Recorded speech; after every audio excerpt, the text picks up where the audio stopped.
The most dangerous combination in dentistry is bleeding gums, no pain, and a dentist who says everything is fine. There's 4 stages of gum disease, and the treatments are vastly different at each one. And if you've got bleeding gums, food keeps getting stuck in your teeth, or you've got some pain, the time to act is now if you want to keep all your teeth. I've been treating gum disease for nearly 25 years and hold a master's degree specifically in this area. By the end of this video, you'll know exactly which stage you're in, what's happening to your gums right now, and exactly what to do at each stage so you can stop it from getting any worse. Point 1.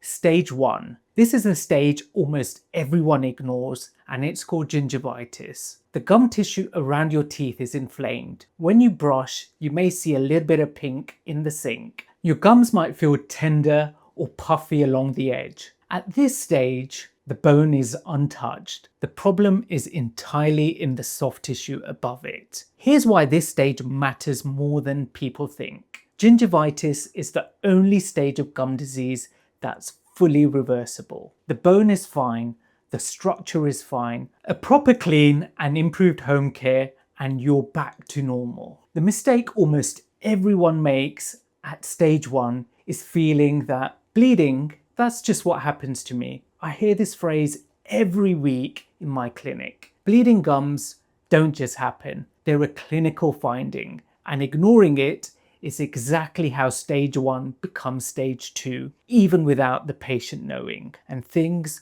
have just got a lot worse. If you're at stage 1, you manage it by getting a proper cleaning and improving how you brush. But if you're at stage 1 and you ignore it, you later pay for it with bone loss. Stage 1 asks almost nothing of you. Stage 2 asks considerably more. Point 2. Stage 2. This is the stage where the bone starts to go. Stage 2 is early periodontitis. The inflammation has moved below the gum line. The fibers that attach your gum to your tooth are starting to break down. When your dentist measures the pockets around your teeth, they're finding depths of 4 to 5 millimeters in places where 3 is the norm. At this point, bone loss has begun. Most patients at stage 2 still have no pain. Some have bleeding, some have stopped having bleeding, which they take as a good sign. Gum disease often becomes less visible as it progresses. The absence of bleeding does not mean the problem has resolved. It can mean the tissue has hardened around an infection that's still active beneath it. The reason stage 2 is so consequential is that the bone loss here does not grow back on its own. You can stop the progression, you cannot reverse what's already gone. Every month of active stage 2 disease is a permanent reduction in the bone that holds your teeth in place. What I would do at stage 2 is a full periodontal assessment with pocket depth measurements around every tooth, followed by a proper course of root surface debridement. Not a standard clean, a clinical treatment that goes below the gum line and removes the bacteria that have set up home in those pockets. Then a reassessment at around about 8 to 12 weeks later, we see how the tissues responded. The patients who stay at stage 2 are the ones who treat it properly when it's found. The ones who progress to stage 3 are almost always the ones who had it identified and did not follow it through. If this is the first time anyone has explained what's actually happening at each stage, hit subscribe. Every week I publish a video that gives you the clinical picture your appointments often skip over. Point 3. Stage 3. This is the stage that changes the treatment conversation. Stage 3 is moderate to severe periodontitis. Pocket depths are now 6 millimeters or more around multiple teeth.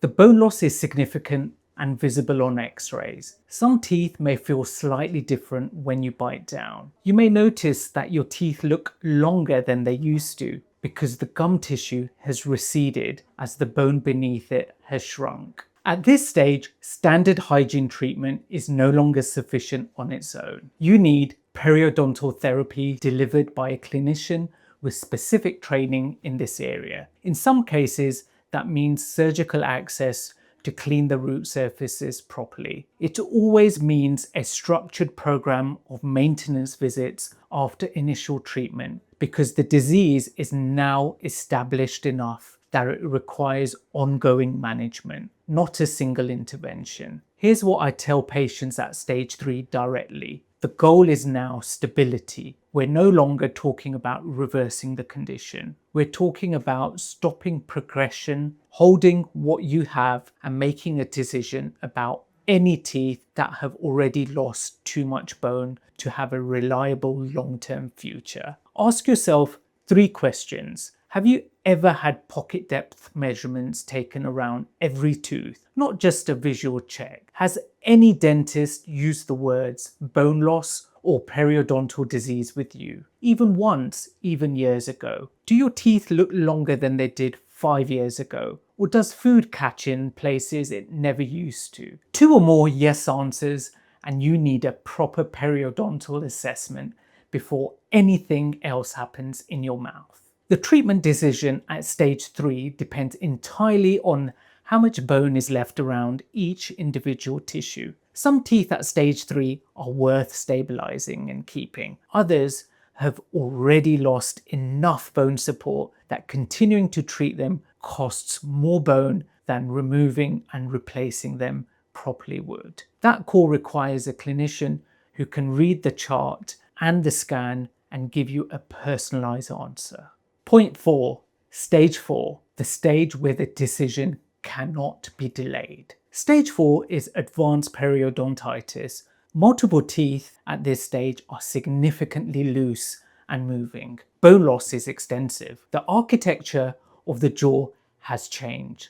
At this stage, teeth are not just at risk of being lost. Some of them are already compromised. Eating has changed. You're making different food choices about what to avoid and what side of the mouth to use. The patients I see at stage 4 almost always say the same thing. They knew something was wrong for years. A tooth that felt different, foods they stopped eating without consciously deciding to stop. None of it felt urgent enough to act on. But by the time they sat in my chair, years of bone had gone.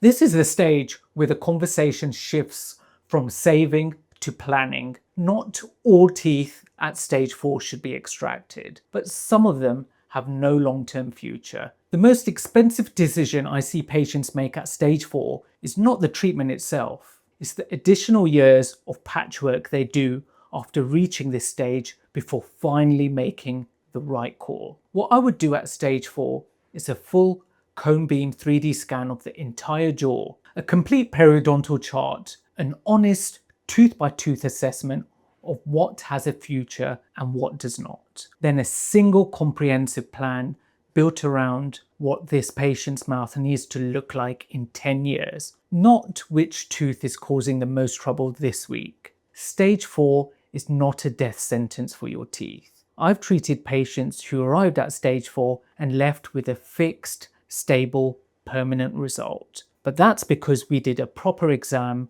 and had an honest conversation about what kind of future they want. The most expensive dental decision most people make at this stage is the years of repairs that happen after they've avoided the stage 4 warnings. Point 5, what to do next. The earlier the stage, the simpler the intervention. A stage 1 patient who books a proper hygiene assessment this week pays almost nothing. A stage 3 patient who waits another year pays with bone loss they cannot recover. Think of it like a slow leak in the wall. The moment you notice the damp patch, the repair is hopefully straightforward. Leave it another year and you're dealing with the structure behind the wall. Your bone works the same way. The damp patch is already visible. The question is, when do you decide to do something about it? Tonight, take 5 minutes and write down 2 things. First, which stage description matched your situation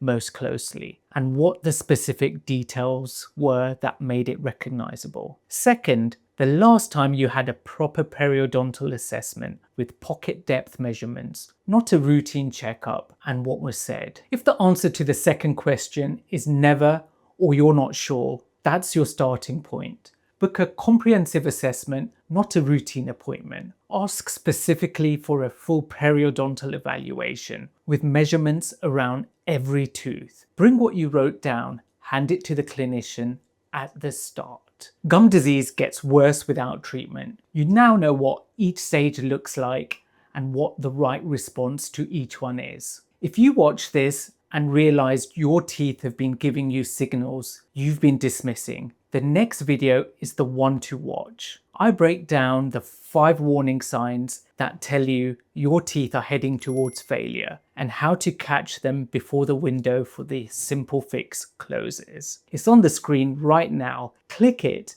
and I'll see you there.